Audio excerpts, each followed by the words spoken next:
আসসালামু আলাইকুম, স্বাগত জানাচ্ছি এইচটিএমএল টিউটোরিয়াল সিরিজের 5 নম্বর ভিডিওতে। আজ আমরা বোল্ড, ইতালিক এবং আন্ডারলাইন ট্যাগ সম্পর্কে জানব। সেই সাথে আজ আমরা জানব একটি ট্যাগের ভিতর আরেকটি ট্যাগ লেখার সঠিক পদ্ধতি সম্পর্কে। এখানে বডির ভিতর হ্যালো ওয়ার্ল্ড এবং নিচের লাইনে লেখা আছে আই লাভ এইচটিএমএল। এই ফাইলটাকে যদি আমি ব্রাউজারে ওপেন করি তাহলে আউটপুট দেখাবে এরকম। এখন আমি চাচ্ছি এই হ্যালো টেক্সটটাকে বোল্ড করতে, অর্থাৎ একটু মোটা আকৃতি করে দেখাতে। এইচটিএমএলে বোল্ড করতে গেলে বি ট্যাগ ব্যবহার করা হয়, অর্থাৎ বোল্ডের প্রথম অক্ষর। তো আমি বি ট্যাগ শুরু করলাম, আর যদি আমি বি ট্যাগটা শেষ না করি, সেভ করি কন্ট্রোল-এস দিয়ে এবং ব্রাউজারে যে রিলোড দিই, তাহলে দেখতে পাবো আমাদের সব টেক্সটগুলো বোল্ড হয়ে গেছে। কারণ আমি বোল্ড শুরু করেছিলাম কিন্তু শেষ করিনি। তো আমি হ্যালো এরপর আমি বোল্ডটা শেষ করে দিলাম, অর্থাৎ বি ট্যাগ শুরু করে শেষ করে দিলাম। এখন এই বি ট্যাগের ভিতর যে হ্যালো টেক্সটটা, এটা বোল্ড হবে। এখন যদি আমি কন্ট্রোল-এস দিয়ে সেভ করি এবং ব্রাউজারে যেয়ে রিলোড দিই, তাহলে দেখতে পাচ্ছি হ্যালো টেক্সটটা বোল্ড হয়ে গেছে। এখন আমি চাচ্ছি লাভ এই টেক্সটটা ইতালিক করতে। অর্থাৎ আমরা জানি যে ইতালিক হলো বাঁকা আকৃতি, অর্থাৎ কোনো টেক্সটে একটু বাঁকা আকৃতি স্টাইল দেওয়ার জন্য ইতালিক ব্যবহার হয়। ইতালিকের জন্য আই ট্যাগ ব্যবহার করা হয়, অর্থাৎ আই ট্যাগ আমি লাভের প্রথমে শুরু করলাম এবং লাভ টেক্সটের লাস্টে আমি শেষ করে দিলাম। তাহলে ভিতরের এই যে কন্টেন্ট আছে লাভ, এই কন্টেন্টটা ইতালিক স্টাইলে হবে।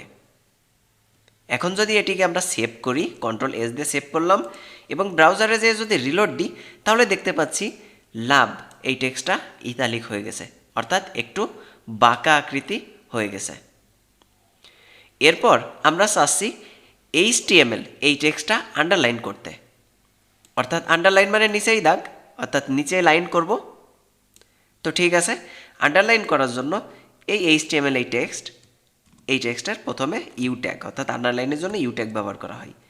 ইউ ট্যাগ শুরু এবং শেষ করতে হবে, অর্থাৎ এইচটিএমএল এর প্রথমে শুরু করলাম এবং এইচটিএমএল এর পরে যে শেষ করে দিলাম। এখন যদি কন্ট্রোল-এস দিয়ে সেভ করি এবং ব্রাউজারে যে রিলোড দিই, তাহলে দেখতে পাচ্ছি যে এইচটিএমএল এই টেক্সটটার নিচেই দাগ হয়ে গেছে, অর্থাৎ এটি আন্ডারলাইন হয়ে গেছে।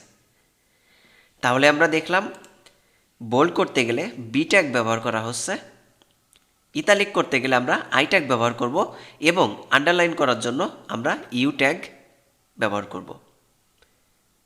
এখন আমি এখানে একটি ব্রেক দিয়ে নিলাম, অর্থাৎ এই লাইনটা এখানে ব্রেক করলাম। এর নিচেই লিখে নিলাম বাংলাদেশ, সেভ করলাম, ব্রাউজারে যেয়ে রিলোড দিলাম, তাহলে নিচেই বাংলাদেশ এই টেক্সটটা আসছে। এখন আমি চাচ্ছি এই বাংলাদেশ টেক্সটটা বোল্ড, ইতালিক এবং আন্ডারলাইন তিনটাই হবে, অর্থাৎ এই টেক্সটটাকে আমরা বোল্ড করব, আবার ইতালিকও করব, আর সেই সাথে আন্ডারলাইনও করব। এটা কি করে করা যায়? তো চলেন, আমরা তো বোল্ড করা শিখছি, সুতরাং সর্বপ্রথম আমরা এটাকে বোল্ড করে নিই। তো বোল্ড করার জন্য বি ট্যাগ ব্যবহার করব আর শেষে বি ট্যাগটা শেষ করে দিব। কন্ট্রোল-এস সেভ করলাম, ব্রাউজারে যে যদি আমরা রিলোড দিই, তাহলে দেখতে পাবো এটা বোল্ড হয়ে গেছে। খুবই ভালো কথা। এরপর আমরা ইতালিক করতে যাচ্ছি, অর্থাৎ এই সেম টেক্সটটা আমরা ইতালিক করব।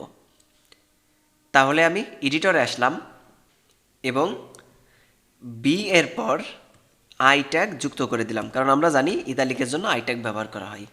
অর্থাৎ আই ট্যাগ শুরু করলাম এবং আমরা আই ট্যাগ যদি শেষ না করি, তাও দেখতে পাবো এই টেক্সটটা বোল্ড এবং ইতালিক উভয় হয়েছে। আর যদি আমরা আইটা শেষ করি, এখন কথা হলো আইটাকে আমরা ভিতরে শেষ করব না বাইরে শেষ করব। যদি আমরা বাইরে শেষ করি এবং সেভ করি, তাও দেখতে পাচ্ছি ইতালিক কাজ করছে, অর্থাৎ এই টেক্সটটি বোল্ড এবং ইতালিক উভয় আছে। কিন্তু এইচটিএমএল এর একটা স্ট্যান্ডার্ড রুলস আছে। এইচটিএমএল এর রুলসটা অনেকটা এরকম, অর্থাৎ আপনি যদি ট্যাগের ভিতর কোনো ট্যাগ শুরু করেন, তাহলে আপনাকে এই ট্যাগের ভিতরই ওইটা শেষ করে দিতে হবে। অর্থাৎ ট্যাগের ভিতর যদি কোনো ট্যাগ শুরু করেন তাহলে সেটা ট্যাগের ভিতরই শেষ করে দিতে হবে। যেমনটা ধরেন আমরা আমাদের বাইরে বোল্ড ট্যাগ শুরু এবং শেষ ছিল, তারপর যদি আই ট্যাগটা শুরু করি তাহলে বি ট্যাগের ভিতরেই আই ট্যাগটা শেষ করে দিতে হবে। যদিও বা এটা কাজ করতেছে, HTML এর স্ট্যান্ডার্ড রুলস হলো ভিতরের ট্যাগ শুরু করলে সেটা ভিতরেই শেষ করে দিতে হবে। সেজন্য আমি আই ট্যাগটা বি ট্যাগের ভিতরে শুরু করছিলাম এবং বি ট্যাগের ভিতরেই শেষ করে দিলাম। এখন সেভ করলাম, ব্রাউজারে যে রিলোড দিলে দেখতে পারতেছি বোল্ড ইতালিক দুটোই আছে। এরপর বাকি থাকলো আন্ডারলাইন। তো আমরা জানি আন্ডারলাইনের জন্য ইউ ট্যাগ ব্যবহার করা হয়, U tag. Okay, U tag শুরু করলাম এবং ইউ ট্যাগটা যেহেতু আয়ের ভিতরে শুরু করেছি সুতরাং আয়ের ভিতরে এটা শেষ করে দিতে হবে। এখন যদি সেভ করি এবং ব্রাউজারে যে রিলোড দিই তাহলে দেখতে পাচ্ছি বাংলাদেশ টেক্সটটা বোল্ড, ইতালিক এবং আন্ডারলাইন সবগুলো হয়ে গেছে। এই কাজটা আমরা আরও সহজভাবে করতে পারতাম। কিভাবে? সেটি হলো সর্বপ্রথম আমরা বি ট্যাগ শুরু করতে পারতাম, তারপর একটা ইন্টারপ্রেস করতাম, তারপর আই ট্যাগ শুরু এবং শেষ করলাম, তারপর আবার একটা ইন্টারপ্রেস করে ইউ ট্যাগ শুরু এবং শেষ করলাম, আর এর ভিতর লিখে দিলাম বাংলাদেশ। সহজে হয়ে গেল। এবং এইভাবে যদি আমরা ট্যাগ লিখি তাহলে আমাদের বুঝতেও সুবিধা হবে যে কোন ট্যাগের ভিতরে কোন ট্যাগ ইউজ হয়েছে। এখন আপনারা দেখতে পাচ্ছেন যে একটা ট্যাগের ভিতর যখন আমরা আরেকটা ট্যাগ ইউজ করি তখন একটু স্পেস নিচ্ছি, অর্থাৎ একটু দূর থেকে আবার লেখা শুরু হচ্ছে। এই যে প্রথমে একটা ট্যাব অথবা 4টা স্পেস জায়গা আছে এটাকে বলে ইনডেন্ট। অর্থাৎ একটা ট্যাগের ভিতর আরেকটা ট্যাগ যখন আমরা লিখতেছি তখন অতিরিক্ত যে জায়গাটা নিচ্ছি এটাকে বলে ইনডেন্ট। তো এরকম যদি আমরা লিখি তাহলে পরবর্তীতে আমাদের বুঝতে সুবিধা হবে যে কোন ট্যাগের ভিতর আমরা কোন ট্যাগটি লিখতেছি। আশা করি সবাই বুঝতে পেরেছেন। তাহলে এই ভিডিওতে আমরা কি শিখলাম? এই ভিডিওতে আমরা শিখলাম বোল্ড করতে গেলে বি ট্যাগ, ইতালিকের জন্য আই ট্যাগ এবং আন্ডারলাইনের জন্য আমরা ইউ ট্যাগ ব্যবহার করব। সেই সাথে যদি কোনো ট্যাগের ভিতর আর একটা ট্যাগ আমরা শুরু করি তাহলে সেই ট্যাগের ভিতরই সেই ট্যাগটাকে শেষ করে দিতে হবে। যেমন এখানে বির ভিতর আই ট্যাগ শুরু করেছিলাম, সেজন্য বির ভিতরেই সেটিকে শেষ করে দেওয়া হয়েছে। এবং ইউ ট্যাগকে আই ট্যাগের ভিতরে শুরু করা হয়েছিল, এজন্য ইউ ট্যাগকে আই ট্যাগের ভিতরেই শেষ করে দেওয়া হয়েছে। এবং আমরা চাইলে ইনডেন্টেশন আকারে সুন্দর করে লিখতে পারি, যেটা আমাদের পরবর্তীতে কোড বুঝতে সাহায্য করবে। তাহলে আজকে এ পর্যন্তই থাকবে। পরবর্তী ভিডিওতে আমরা HTML এর আরও কিছু ট্যাগ নিয়ে বিস্তারিতভাবে আলোচনা করব। সেই পর্যন্ত সবাই ভালো থাকবেন। আল্লাহ হাফেজ।